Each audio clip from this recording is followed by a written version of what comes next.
Hi, I'm Don Blackwell, the Executive Director of the Gospel Broadcasting Network, and I have here with me today Brother Glenn Colley.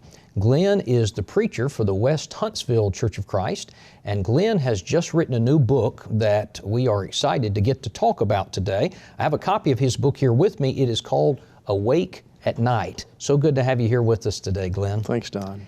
This book, I have already started reading it, and it is very, very well written. I think that if you will get a copy of this, you will scarcely be able to put it down. It is very enjoyable. You can see a tremendous amount of wisdom in this book, and I would highly recommend it to you. We want to take a few minutes and talk to Glenn about the book. Glenn, there's an interesting background to this book. Can you just kind of tell us how this book came to be? About 12 or 15 years ago, an elder in the church came to me and said, I want to show you my case studies. And he had a dozen or so of them where he had collected problems that elders had faced, difficult problems, didn't have any solutions with them, just the problems. And he said, I've thought about doing something with this, and why don't you do something with it? Well, I thought it was a terrific idea. And so wherever I go to preach, I ask the elders if they'll give me their difficult problems. I don't want any identifying marks. I clean it from that. And I don't want really the solutions. What I really want is the problem. And then for the last dozen or so years at Polishing the Pulpit, which is an annual lectureship program, I will get groups of men and boys, put them in circles of about 10, and I will call them an eldership. And I'll appoint a spokesman, and I'll give them 2 of these problems in an hour of time, and their task is to sort those out and come up with a reasonable solution, a biblically based solution. And then in the second hour, the spokesman will come up and say, here was our problem, here's what we decided to do, and don't have discussion. That's how it works. How many problems are in the book? There are 100 of them in the book. Okay. So in my collection, I've got well over 200, but I chose some that I thought were the best and put them in the book. And these are all real? Yes, they're all real. Okay, and you've changed the names to protect the innocent? To my knowledge, there are no identifying marks at all. And we were very careful about that. Okay, very good, very good. Tell us about the title of the book. I know the title Awake at Night actually has its root in the Scripture. Tell us how you came up with this title. Hebrews 13:17 says in reference to the elders in the church, obey them that have the rule over you and submit yourselves, for they watch for your souls as they that must give an account. That word watch there in the Greek contains, or at least part of the definition is awake at night. So they are ever watching, and these are the difficult things. Now, I sometimes talk to young groups, young men, about becoming elders when they grow up, and I think that's where we need to start is with the younger men.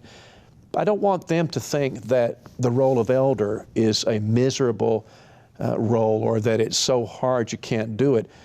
Sometimes people will ask, is it hard to be an elder? Well, most days it's not. Most days it's not hard. Some days it's hard. Right. And so what you have here is a collection of 100 hard days. Right. These are the hard problems. Right. And they are, Don, they're on a wide variety of subjects. Yeah.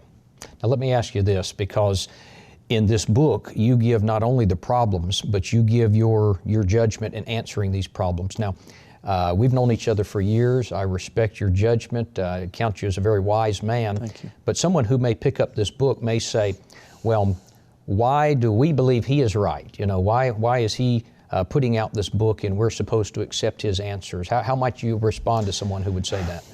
That was the difficulty in writing the book. As a matter of fact, it's the reason why the book wasn't written a few years ago, is because I kept wrestling with this thing, that very question. And I thought about different ways to do it. This is what I decided, is that my answers are really only to get thought processes started. That's all. It's not to say that I'm the wise one or that I know all the answers, that I'm smarter than these elders. That's not true. It's merely to say, start on this track and you'll get the right end. You'll come to the right answers. And that's really the point. How do you envision this book being used? Do you see this as a Bible class book, or how do you see brethren using this book? I think there's a wide variety of ways to do it. In a Bible class setting with men and women, I think it would be terrific. What I suppose the teacher would do is to select maybe 2 problems I don't think you can do 3 in a 45-minute class. 2 problems and could assign them for the next week and then come and talk about them. Now, the reason why it would be a great Bible class is that these are problems in the church. And when you start wrestling with them, you have to go to the Scriptures. It drives you to the Scriptures. What does it actually say? What can we bind and what should we not bind? And of course, it involves a lot of judgment, too, about how do we deal with problems in the church in the way that will cause the least amount of residual damage, unnecessary damage. I sometimes will say, if you realize that you have a tail light on your car that's not working, the first thing you do is you replace the bulb, not the wiring harness. And so in the church, that's how we need to shepherd. We want to take the easiest route first that has the potential of causing the least amount of damage. And so that's part of the exercise. So in the Bible class, that would be part of the learning process too. I think you could use them in men's retreats. I've done that many times. Circle the men, call them an eldership, and say, here are your problems, and do it that way. I think personal study, like you're talking about, where you sit and read them, the reading of them is interesting but not necessarily pleasant. Right. When When you read them, you'll pause and you'll need to put it down sometimes and go think about that. How to do that. I think it could be an excellent book for elders training, young men that are coming up and thinking about being elders, to see these are real scenarios. These are the type of things you'll be dealing with. Well, elder grooming. I'm an advocate of having an elder grooming program in our congregations. I think that there's a great danger, Don, in you have a couple of elders and one of them grows sick or dies. Suddenly you have no eldership. And it's not so uncommon for a church to say, well, now we got to do something and let's look over the church and see who we can get. Now the danger of that is that in an emergency moment, you may compromise one or more of those qualifications in 1 Timothy 3. And now, well, he's a real good guy. And it may not bite you the first year that you've ordained this man, but it's going to come get you. That, compromising him will get you. Now, that statement you made actually relates to the very next thing I was going to ask you. I highlighted a section in the book. I want to read this to you, and then I want you to comment on this. This is in the preface to the book. You say, I've become increasingly convinced that in selecting our elders, we cannot knowingly compromise even one of the biblical qualifications without the real potential that the church will eventually suffer the unhappy and often eternal negative consequences of that mistake. There are some qualifications that must employ more judgment than others. Some are rather clean cut. So I understand that, but I must say that we cannot bend any of you. We compromise apt to teach, for example. And apt to teach has to mean that based on his history, there's a predictability about the future. He is somebody who's capable of teaching the Word of God, and he's done it. I mean, we've watched him do that. Well, suppose he's not, and you say, well, eventually we think he'll become one. That's dangerous. That's really dangerous. Right. You don't want to ordain a novice. Well, we think he'll grow into the office. Well, there's some certainly growing that takes place, but you don't want to ordain someone who's novice in the faith, because he's going to find, potentially he will have judgments that will harm the church and that eldership, of course, and so can't do that. This book, what if you gave a copy to all your elders?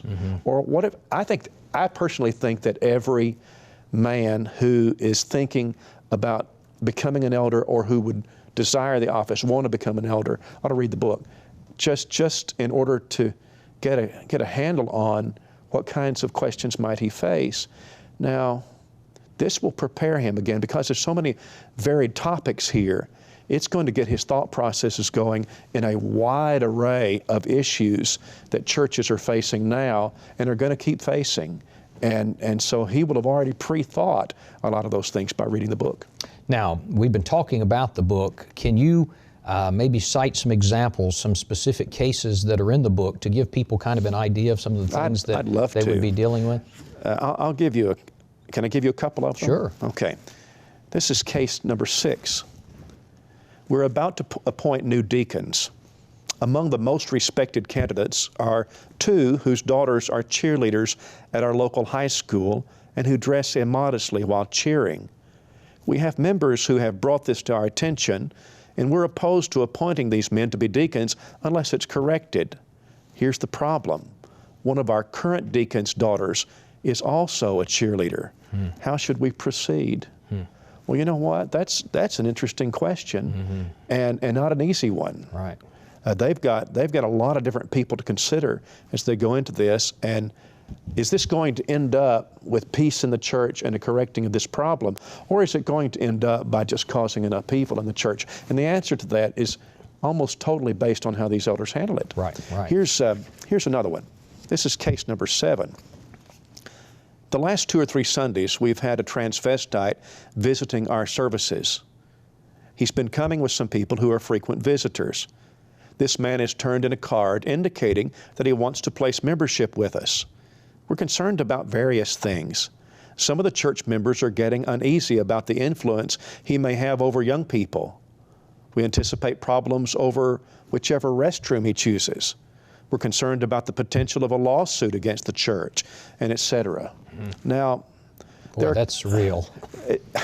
It is today, in today's climate, and there are, I don't know, 2 or 3 of these kinds of cases, different variations of this kind of thing in the book, and this is important. We don't need to wait till we get to the bridge to cross it.